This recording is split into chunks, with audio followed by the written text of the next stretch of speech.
Senior deputy mayor Raman Bakshi ने बताया कि कल से शुरू होगा Amritsar gold cup under 19 tournament. इसमें 8 जिलों की टीमें लेंगी भाग।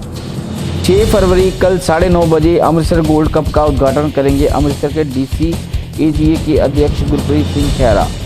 गांधी ग्राउंड में होगा शुभारंभ।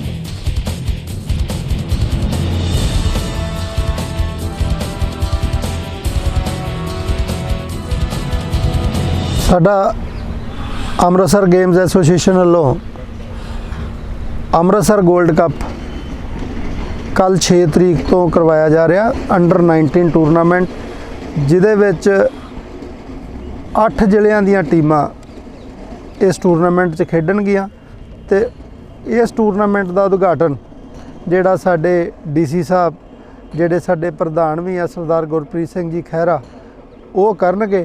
ते इस टूरनामेंट तो जिहड़ी Punjab the under 19 the team बननी आ वीनू मंकट ट्राफी बारे ओदी भी जिहड़ी सिलैक्शन आ इसे टूरनामेंट तो ही होनी आ। पंजाब क्रिकेट एसोसीएशन दे जिन्ने सिलैक्टर आ जिन्ने ऑबजरवर आ उन्हां सारिਆਂ ने इस मैच नूं वेखना आ ते इहदे च काफ़ी ज़्यादा वो प्लेयर जिहड़े जूनीयर इंडिया खेडे आ कुछ IPL तो खेडे आ वो सारे ही इस टूरनामेंट पंजाब दे जिहड़े अंडर 19 सारे बेस्ट प्लेयर आ वो सारे दे सारे ही इस टूरनामेंट च खेड जाने आ।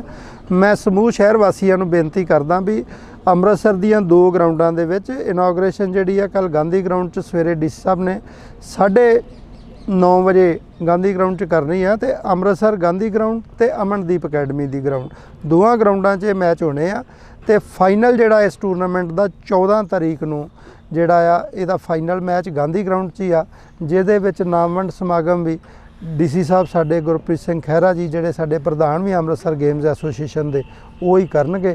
ते मैं सारे शहर वासियों नूं बेनती करना भी सारे वध तो वध आउण, बच्चिआं दा हौसला वधाउण, क्रिकेट नूं खड़ा करन तां जो आउण वाले समय च अमृतसर दा नाम फिर उन्हां ही शिखरां ते पहुँच सके। 8 जिले अमृतसर, जलंधर, लुधियाना, पटियाला ते नाल 3 माइनर डिस्ट्रिक्ट आ माझा, मालवा ते दोआबा,